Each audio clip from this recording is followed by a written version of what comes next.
Although I'm not here to speak for George W. Bush, I am certain that no one wishes the current administration more success in defending the country than we do. We understand the complexities of national security decisions. We understand the pressures that confront a president and his advisors. Above all, we know what is at stake. The politics of the war took a turn so twisted and sensational last night that the new plotline sounds like it's straight out of the cynical, disillusioned American cinema of the 1970s. According to reporting from the New York Times trifecta of Dexter Filkins, Mark Mazzetti, and James Risen, the brother of the President of Afghanistan, the brother of Afghan President Hamid Karzai, widely described as a drug kingpin whose assumed corruption undermines the credibility of the whole Afghan government, and his brother, the President, Ahmed Walid Karzai, and his President Hamid Karzai. Mr. Ahmed Walid Karzai is also apparently, according to the New York Times, a longtime employee of us, specifically of the CIA. Current and former American officials tell the Times that Brother Karzai helps the CIA by doing lots of things, including operating a paramilitary group, renting out housing to U.S. forces, and acting as a go-between for the Americans and the Taliban.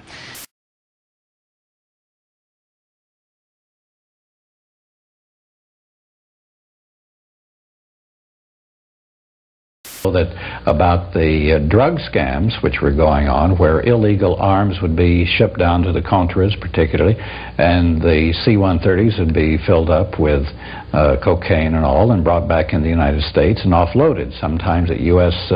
Air Force bases, sometimes at more covert landing strips.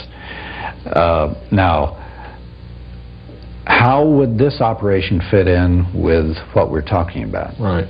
We found a number of people in Florida that were helping the Contras, taking weapons, guns for drugs, that were involved in failed banks and savings and loans.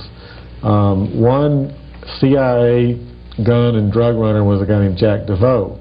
And DeVoe was actually bringing in his cocaine into the Ocean Reef Club on Key Largo that was owned by Carl Lindner, the Cincinnati businessman. Oh, and he's very close to Bush. Very close to Bush. Okay, Bush would go down and actually vacation at the Ocean Reef Club. And there's a picture in my book of Bush in a fishing boat off Ocean Reef. And this is where Jack DeVoe was bringing in his cocaine.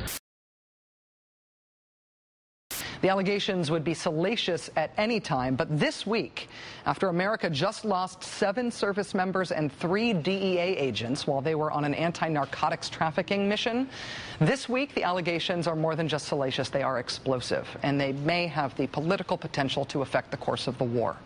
As national security reporter Spencer Ackerman put it today at the Washington Independent, quote, CIA money funds a politically connected drug dealer.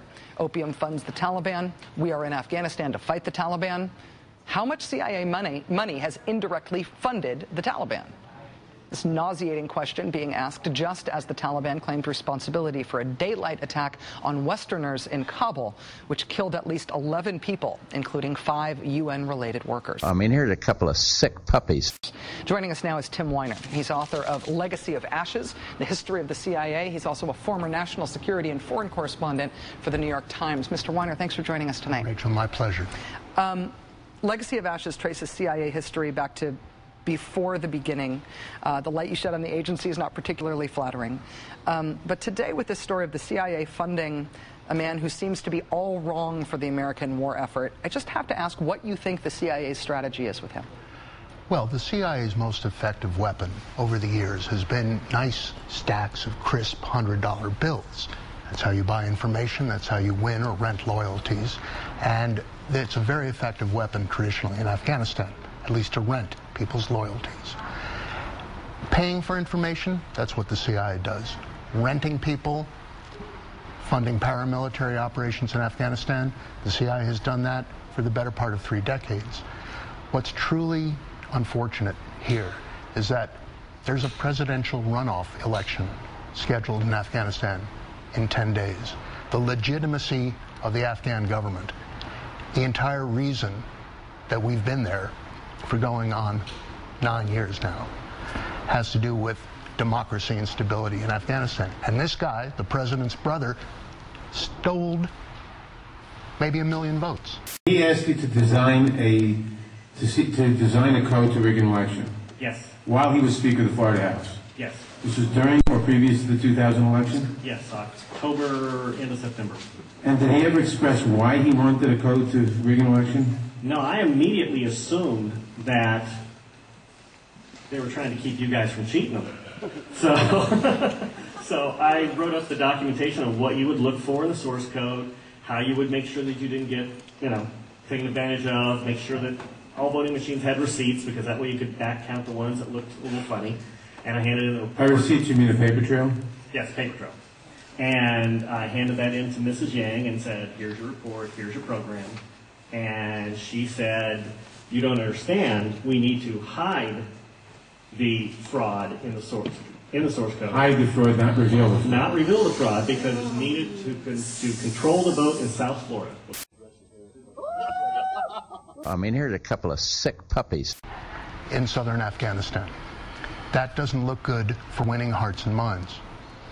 How coordinated are the military mission in a place like Afghanistan and the CIA mission? Is there mission conflict between what Langley is doing and what the Pentagon is doing? When I look at those 10 Americans killed this week on what is essentially an anti-drug operation, and then learn that we are maybe also subsidizing the man who's alleged to be the biggest drug kingpin in the country, I worry that we're fighting a war against ourselves as much as anybody else. Among the three great nightmares that President Bush handed on to President Obama, Iraq, the Great Recession, and Afghanistan, it looks like Afghanistan is the one that's going to last the longest. And that is because the harmonization of American military and diplomatic and intelligence policy there hasn't happened, and it didn't happen under President Bush. What you have here is a strategy in the South, that's the president's brother. A strategy in Kabul, that's the president. And a strategy in the east toward the Pakistan border that's about killing people, killing bad guys. Until this is put together by President Obama, and the 7th meeting that he's had on trying to harmonize American policy in Afghanistan is coming up tomorrow, we're going to be fighting and dying there for years and years and years. We've been there longer now than the Soviets were when they occupied Afghanistan in the 80s. The story here and understanding the implications of the story that was broken by the New York Times is one thing. It's also a story about the story. This just surfaced now for some reason. Somebody decided to give the New York Times this information. When a story this potentially damaging to the CIA leaks, who do you suspect is leaking it, and what's their agenda? I think the generals dimed out the spooks. The generals are not happy with this. There's often conflict between the ambassador, the station chief, and the senior military people. General McChrystal, who's trying to get tens of thousands more American troops into Afghanistan, cannot be happy with the perception that the American spooks in Afghanistan, are behind a crook. Yeah. Tim Weiner, author of Legacy of Ashes, The History of the CIA, which is not only on my bookshelf, but on the bookshelves of most of the people who work on this show, even before I demanded it. Former national security and foreign correspondent for the New York Times. It's invaluable to have your insight here. Thank you for coming in. Really appreciate it.